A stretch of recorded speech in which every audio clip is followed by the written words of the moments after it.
Let's talk about the airbrush. Now, before we get into the airbrush, let's take a look at how we used to have to do things in Photoshop. I'm going to grab the hard round brush, and it's just a standard brush putting down pixels where we place it. But if we lower the flow, if you'll recall, that means we can now build things up, but we may not see that happening particularly well, because if we go into the brush settings, pop over to the brush shape, you can see that spacing is low enough that it will just bounce right over each other. So you turn down spacing, and now you can go back and forth, and now you can decrease the hardness to make a nice soft brush and bring it a little closer.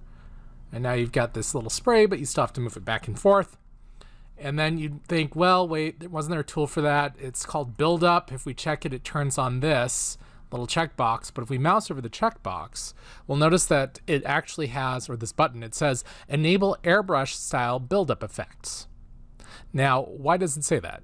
Well, if you click and hold, it will build up fairly rapidly as though you're holding a can of spray paint or an airbrush in place and just letting that nozzle go for a while so that it's, or that pump go, or however, the nozzle, if it's a spray can, or if it's an airbrush, the pump, whatever.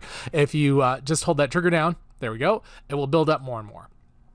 And it just occurred to me, you may not have seen an airbrush. So let me show you one I was looking at earlier. It's these guys. Car detailers would do it. If you remember those wicked, van paintings from the 80s.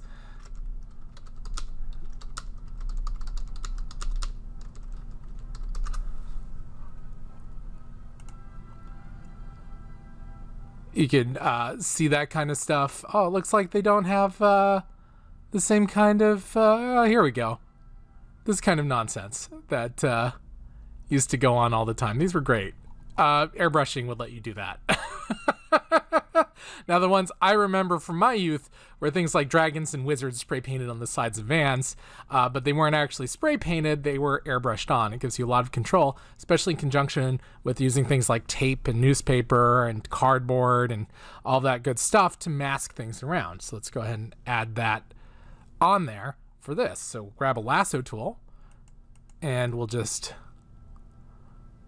draw a little shape. Hold down the shift key to add to the shape. And then maybe add a little thing, and we have some kind of bizarre stick figure going on. So we could start filling in the stick figure. And we'll have a hard edge where we want it on the outside. And then if we click and hold, we can darken things up wherever we want. So this is how we used to have to do it.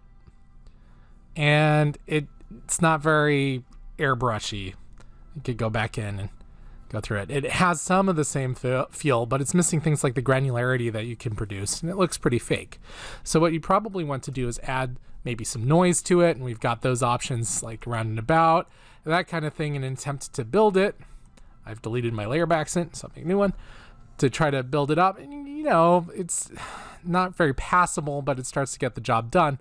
And if you look at mid-90s style, maybe late 90s style digital art, this is kind of how they try to make a spray paint or an airbrush, and this was about where it was going. So later on, since that's not really what people wanted, they started modeling brushes, and when they got around to modeling brushes, they created the airbrush. So you'll notice this tiny little tip in here, and this tip is the airbrush tip. And if you mouse over it, it says airbrush. If you click on it, it's the airbrush. I'm going to go a little backwards. Normally I start with the mouse and then I move to the Wacom tablet. I'm going to do that the opposite this time, just so we can get a feel for it before I show you how you can adjust it using the mouse, because the mouse is a little more complicated. This is really, really great with tablet.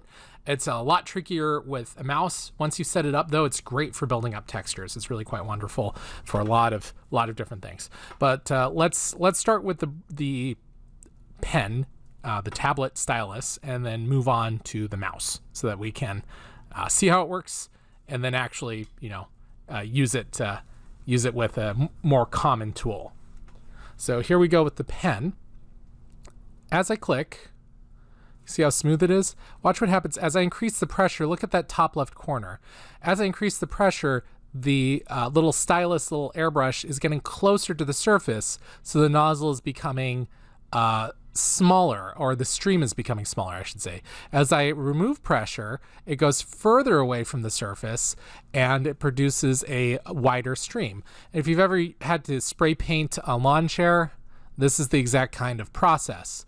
As you move the spray paint can further away, you get a wider mist, and as you move it closer, increasing, in this case, increasing the pressure on the pen, it will get closer and closer, and in doing so, it will make the stream smaller and smaller, and so you'll have a little blast of color that goes in.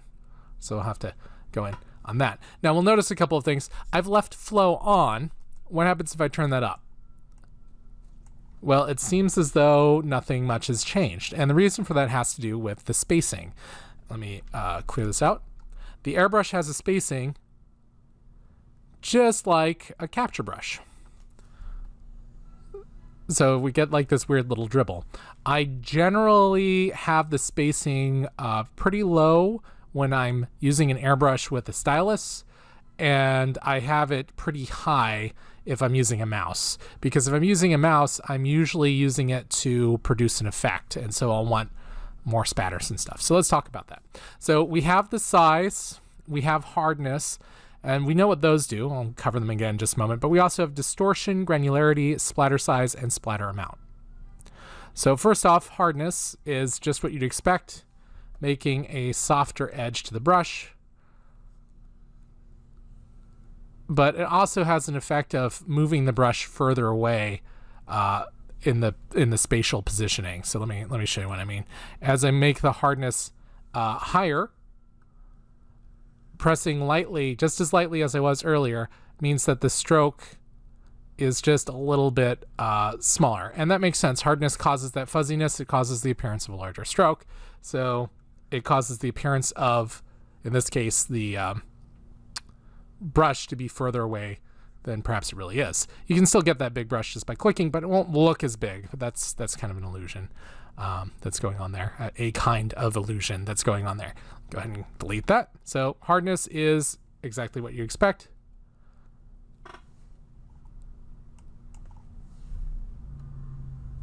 From the brush. Well, maybe it's not an illusion. Yeah, it is. Illusions often trick me, so there we go. So the next thing we have is distortion, which notice that the brush is getting closer or further away as I move it up. With the medium distortion, it's pretty close to the paper, but we don't really see an effect that's going on. See the spray, how it's becoming like ridiculously wide in it? Now we can see it. The key is the angle. As I move the angle further, we'll get this big spray, but if I don't have distortion going on, as I move the angle, we don't get the big spray. Okay, makes sense? Let's do high distortion for just a second. Whoosh. This is fun if you want to like make an aurora borealis or a bunch of different effects. Squeak. It's wonderful. All right, so we've got that. Let's crank down distortion a little bit. There we go. And instead start with granularity. Oh. Well, that looks a lot like the noise effect. It's actually different though. Now we've got this kind of texture happening, and it's as though we've got little splats of stuff. Let's increase those splats of stuff. And you can decrease the amount. Here it is with no granularity, no splatter amount. Here it is with a low granularity, and we'll just increase the splatter amount. You can see it's those little spots that are going on, which is why it's different from noise. And so if we increase the spatter size, increase the granularity, increase the spatter amount, we start to get this wicked little thing going on. I kind of like it. Check this out. You can still see the spray underneath all of that, but we can do this. If you reduce the hardness and increase the distortion and increase the spatter amount, you start to get these cool textures coming up. But it gets even more wild. Let's go ahead and decrease the spacing because we could still see that line even in it, and we'll increase the spatter amount even more. Oh, sorry, the spatter amount even more, and we can play with the spatter size, making it bigger and smaller. And now it's just dots everywhere, which is great if you want to just build up a texture. This could be a wonderful way to go about your business. Look at that. So now it gets even more fun. Remember noise? Let's turn that on. Boom. So the noise has some spatter to it now. And so now we're getting spatter with noise and noise with spatter. So it's just like grains of stuff everywhere. So let's go ahead and crank up that distortion like a huge amount. Oh, weird. Look at that. Isn't that fun? And so you could just sweep it back and forth and start putting in all of these pieces. And you're thinking, well, okay, that's great, but I don't have a tablet with me. So what am I supposed to do? Well, not a problem. You remember we've got something called brush pose. Oops. Brush pose. Boom. We can override the tilt and the rotation.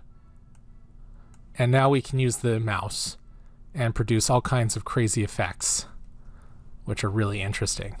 But what you may want to do is come back to the brush tip. And at this point, you may not want as much distortion. And you can see that you just get these little things. So at that point, you want to increase the spatter size, have a high spatter amount, lower the granularity, but not too much. And now you can get these little spots and dots, which are really useful for a lot of different kinds of effects. Like if you just need to have a line of little lights, this is an easy way to have twinkling lights going on, especially if you were to go in to the color dynamics and then have things like a hue jitter and all that good stuff. And we'll just set this to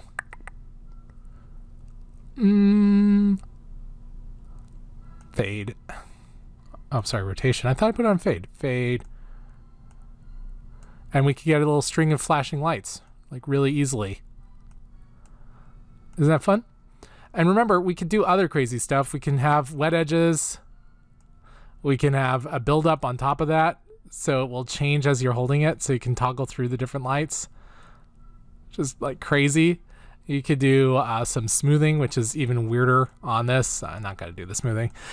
You can add a texture to it if you really want to go absolutely bonkers on this kind of thing.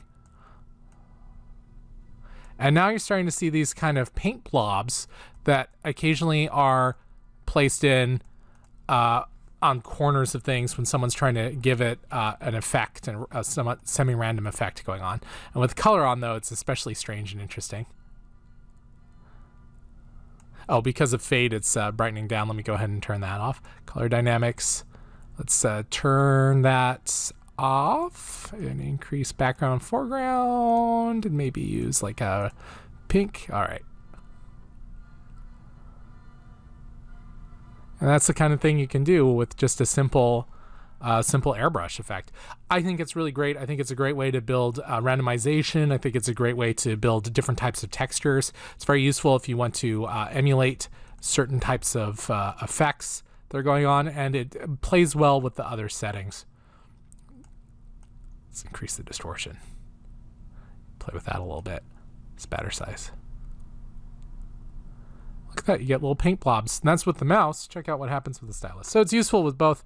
It was really built to work well with the stylus, though. You can start building things up. I'm not a fan of a lot of these colors because of the weird green that I've got going on.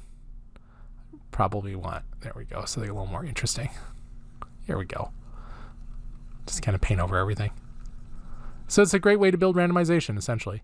I like this brush tip a lot just because of the ability to do granularization in it. I think it's a great way to add in more of an analog human touch to things. It also works really well when you're doing lassoing or masking and then painting afterwards. You can get hard edges where you want them and kind of sprayed edges in other places. It's good. It's a lot of fun. I hope you guys enjoy that one too. And that's it for all of the standard brushes. So congratulations on making it all the way over here. I'm going to go ahead and save this brush because I think it's kind of fun. And we will move on to the mixer brush, which is an interesting way to do painting in Photoshop. Once we've covered the mixer brush, that's about it for brushes. Do keep in mind that all of these brush tip shapes can be applied to anything that uses a brush. And that includes things like your dodge and burn. So you can use things like your paint or your fun brush, which we just made, and it's way down here as I scroll down. Didn't I save it? I thought I saved it. Yeah, there it is. Fun brush. And I've got this on a dodge and burn, which is going to have a really weird effect, like coming in. Take a look at that. And if I have it on burn, I'll randomly darken it up in spattery ways. So that's a fun way to apply it. If you've done a painting, you can apply all those old goldies to it afterwards using a somewhat random brush. And so you can make things darker, but it will have a kind of spatter pattern to it. All right, that's enough of me rambling. Let's go ahead and move on to the mixer brush. I will see you next video.